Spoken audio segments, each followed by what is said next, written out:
Right now I'm standing on the grounds of LeBreton Flats, where in just over a week, thousands of music fans will flood in to watch Bluesfest concerts on the main stage. But for now, an unexpected early concert goer has staked out her spot and is causing a bit of a fuss. A killdeer, as we know, has nested right where the main Bluesfest stage is going to be.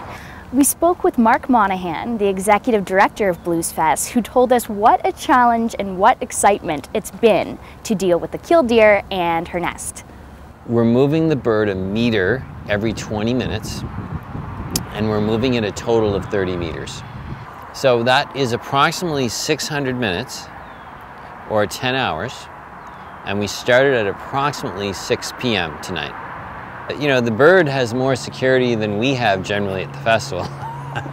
There is a security guard 24 hours, and all joking aside, we've started to move the bird, and I'm amazed that the bird is actually returning each time we move the tray, which we created, with the eggs on it, and starts nesting again. So the bird has, you know, fascinated not just us, but many in the public, and we're all excited to finally get it to a spot we can be comfortable with. Have you named the bird?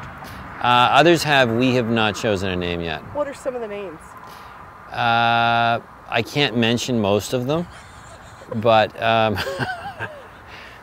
I think there'll be an appropriate name found before this ordeal's over. If all goes well, what happens is once the eggs hatch, the babies come out and they will disperse. They won't stay around in this area, which is great.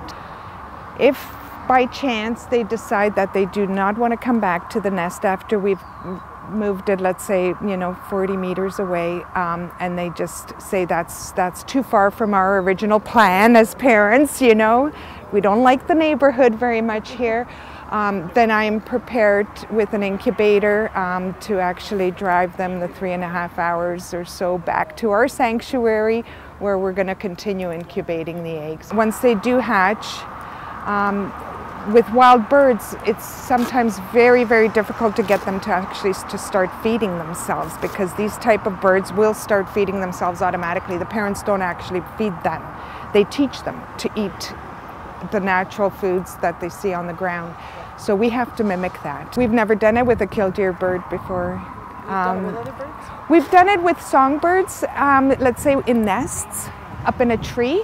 That's been done, that's documented. We know certain things work for birds like that.